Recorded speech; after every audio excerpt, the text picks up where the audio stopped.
Welcome to InjuryGuru.com. I'm Carla Schimmelfinnig, registered physical therapist, and I have to say congratulations, and I'm happy for you if you have just completed exercise program number 1 for golfer's elbow, and you're feeling better, you're having less pain, and you can do more things during a normal day. So I'm really happy for you, and just stay tuned because I'm going to show you the first exercise in this exercise program number 2 for golfer's elbow.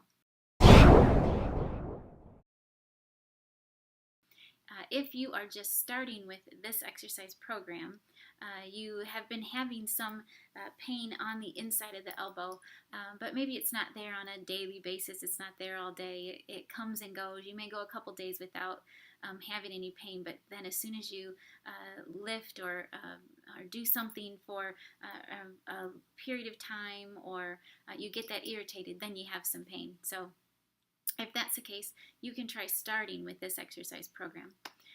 So let me show you the first exercise in this exercise program.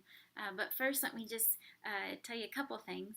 Make sure that you do still use some ice to the inside of that elbow if you need it. If you're still having some pain and swelling, especially if it's more coming and going now at this point, put some ice on there if it's really irritating you.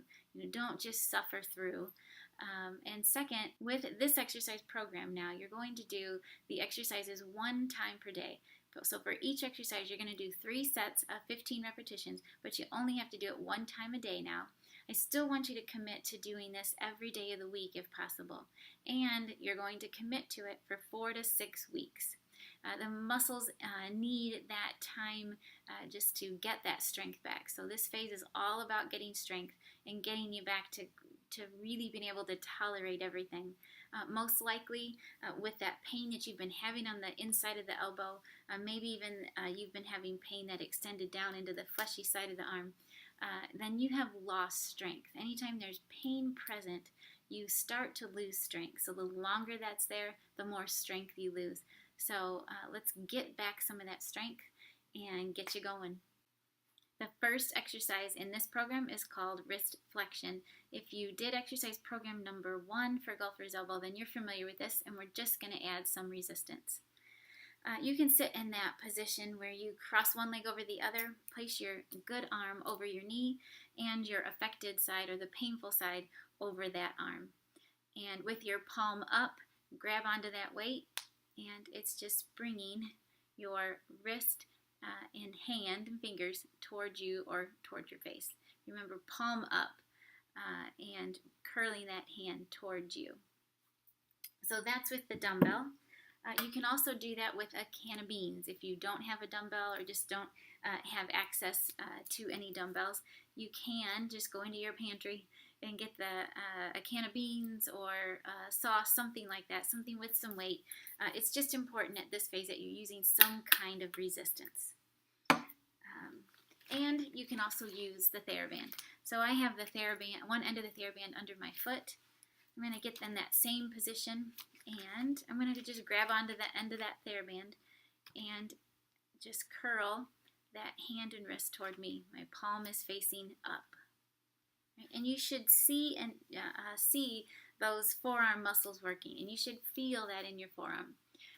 Remember, my rule always is do not perform the exercise to where it's causing your typical elbow pain.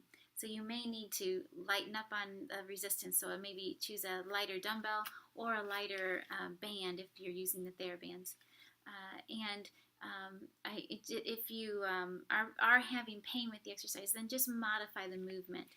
Maybe that you just can't curl that hand or wrist up as high. So again, just make sure you're working within your tolerance. As I said, you're going to do this exercise just 1 time per day with all the other exercises in this program, and you're going to do 3 sets of 15 repetitions. You can take a 10 to 20 second rest in between.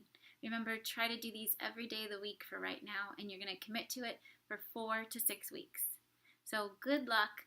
View all the videos in this program. Write them down if you have to. You can use my words or write them down in your own words, however you're going to best remember those exercises. and take a copy to work with you. Leave a copy of those exercises at home, so it's a reminder to get the exercises done, and then you'll know that you're performing all the exercises in that program.